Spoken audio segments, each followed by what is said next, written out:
Hello everybody, welcome to the Go language course. In this video, I'm going to discuss the writing of files in Go language. Before I do so, I have to include the main package at the beginning of the program, and also I have to import the fmt package so that I'm able to use the printline function coming from this package. Now let's talk about the way to write something to a text file. So in order for us to write something to a file, we have to really make a new file to write to.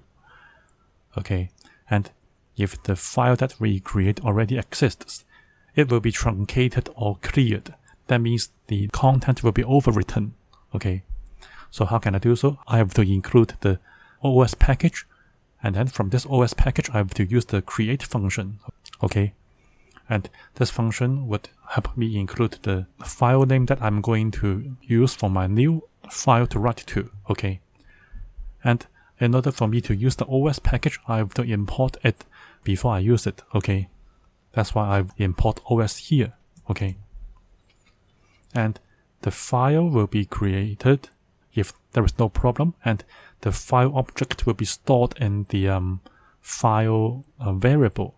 And if the writing to a file will have a problem, then we will have the error stored in the ERR variable. Okay, and of course we can defer the closing of the file after everything is done, so that we can avoid resource leakage. Okay, and after we have created a file, I can really write something to that file.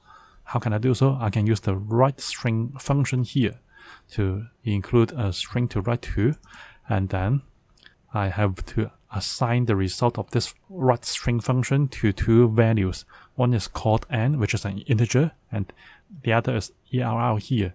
ERR means the error. Okay, so n here will be trying to store the number of bytes written to the file. Okay, and if the writing is successful, I will be able to show that I have written n bytes into the file.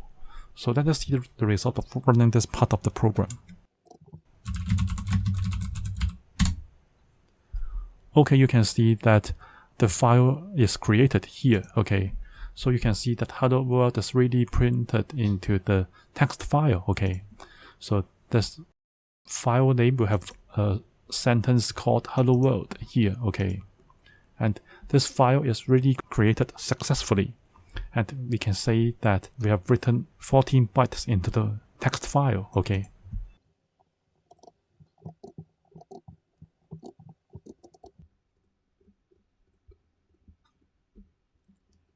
Also, we can write a slice of bytes into a file. How can I do so? I have to create my file to write to as usual by using the same technique as before. Okay. And then I can make a slice that stores bytes. So I can make a byte slice here to store the string content in the form of bytes. Okay, and the result is called data. Okay, and I'm going to write the data in the slice to the file object. Okay, so this is a file object that I created already. I want to write the data into the file by using the write function here. Okay, of course I'm able to return two values. One is called the n here, and the other is called ERR here.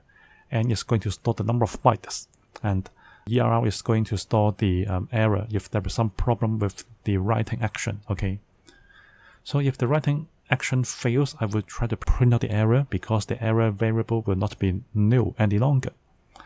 And if the writing is successful, I'm able to write the content to the text file, and I'm able to show that I've written how many bytes into the text file. So let us try to run the program.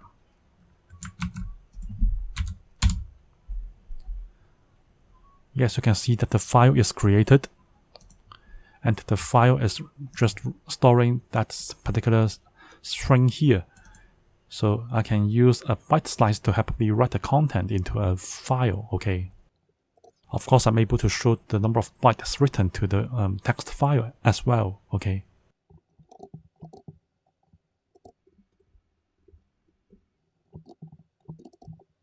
Actually, we can also write with the use of a buffered writer.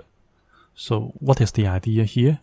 The data will be first written to an in-memory buffer, And once the buffer is full or explicitly flushed, the buffered writer would write the buffered data into the file, and a buffer would reduce the overhead of each write operation by minimizing the number of I/O operations performed.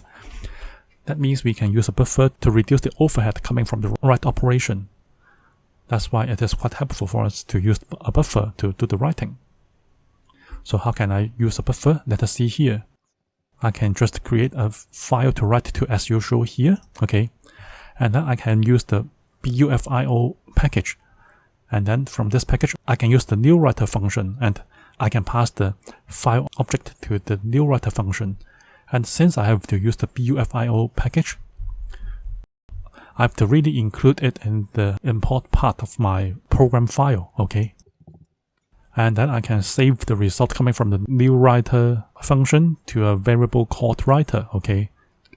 And then I can use this writer to help me write a string into a file, okay? And the writer already has the content of my file object, and this writer variable is going to help me really write a string into the file shown here, okay? And of course, the write string function would return two values. One is the number of bytes written, and the other is the error. So if the error is not nil, that means that the writing is really successful. In this case, there will be no error coming out.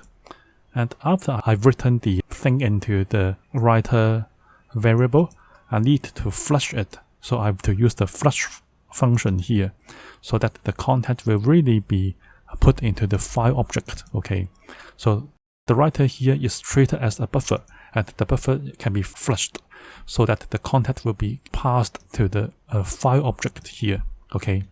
And after the flushing, I'm able to say that the data can be written successfully, and I can show the number of bytes written, which is just the number obtained by the write string function, okay? So let us see the result of running this part of the program. Okay, you can see that a text file is created, and I'm really able to write the sentence called hello world into the text file, and altogether 14 bytes are written, okay. So it means that the buffer here called writer is really able to help me store the content from the write string function, and then the writer will be flushed so that the file object is really able to store the content in the form of a text file, okay? So this video has discussed the ways to really write something into a file. We really need to create a file to write, and then I can use the write string function so that I'm able to write a content which is in the form of a string to the file, okay? And I can also write a slice of bytes. In this situation, I can make a byte slice so that the content will be stored in the byte slice, and the byte slice content will be written to the file object, okay? And I can also create a buffered writer so that the buffered writer is going to store the content to be written to the file, and this buffered writer can be flushed here so that the content can be really gone to the file object by means of the flushing here, okay? This is the end of the video. If you have any questions about my video, please leave your questions on the comment section below the video. If you like this video, please give me a like and please subscribe to my channel. Thank you for watching.